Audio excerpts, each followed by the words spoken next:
Serdecznie zapraszam do odcinka 13 playlisty Mroczna Historia pod tytułem Templariusze, część pierwsza. W poprzednim odcinku 12 opowiedziałem o zakonie asasinów.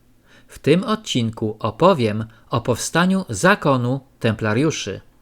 W 1118 roku, 19 lat po zakończeniu pierwszej krucjaty, która zakończyła się klęską muzułmanów, zdobyciem Antiochii i Jerozolimy, na jej tronie zasiadł Godefroy de Bouillon.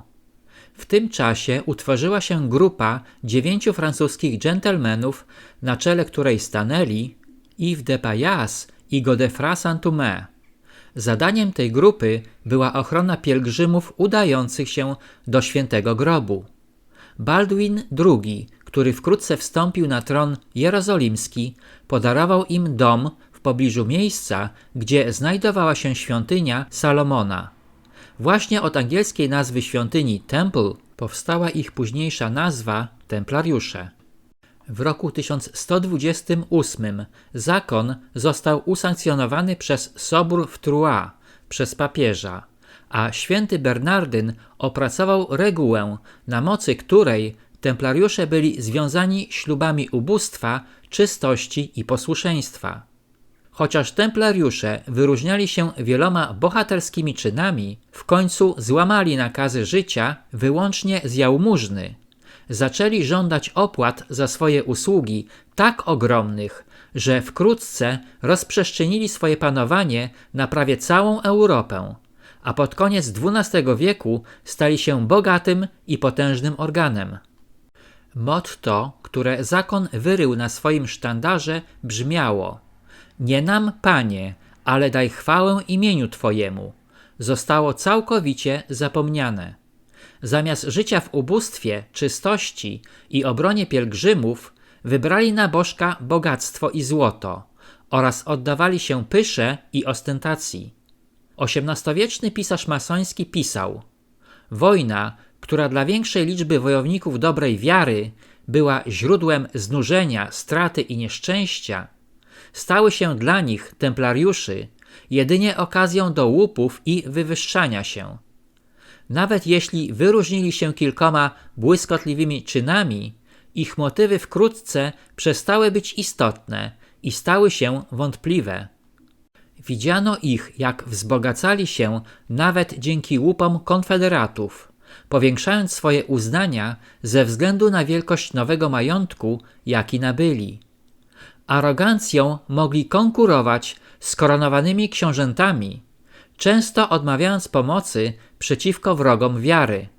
Według historii Saladina sprzymierzyli się ze strasznym i krwawym księciem, zwanym Starym Człowiekiem górskiego księcia zabójców.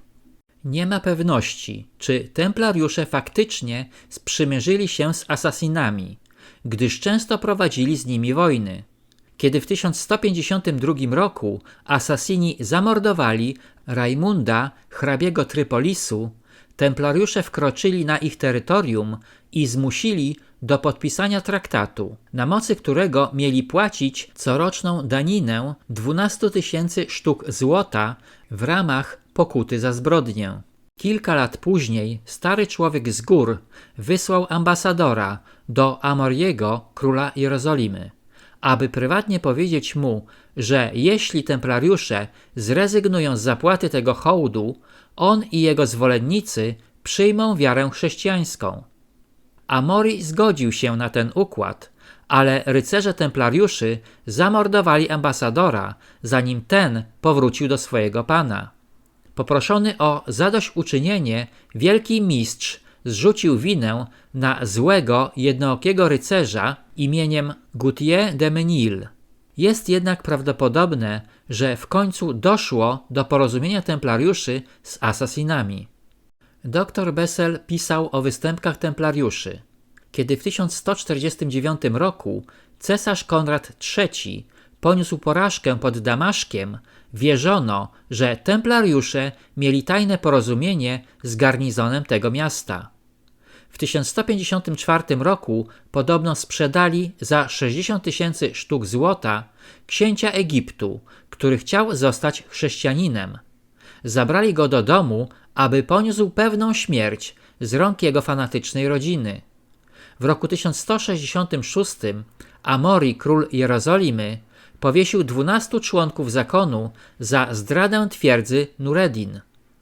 Dr Bessel dodaje, że nie można zaprzeczyć, że łączyły ich długie i ważne interesy z asasinami i dlatego byli podejrzewani o przyjmowanie ich wskazań i przestrzeganie ich dyrektyw. No cóż, wydaje się, że templariusze nie grzeszyli zbytnią moralnością czy cnotą, jak na obrońców chrześcijańskiej wiary przystało, a ich pożądanie władzy i bogactwa bardzo przypomina zachowanie naszych współczesnych, międzynarodowych lichwiarzy. Na tym zakończę odcinek 13, w którym opowiedziałem o powstaniu i transformacji zakonu templariuszy. Serdecznie zapraszam do odcinka 14 pod tytułem Templariusze, część 2.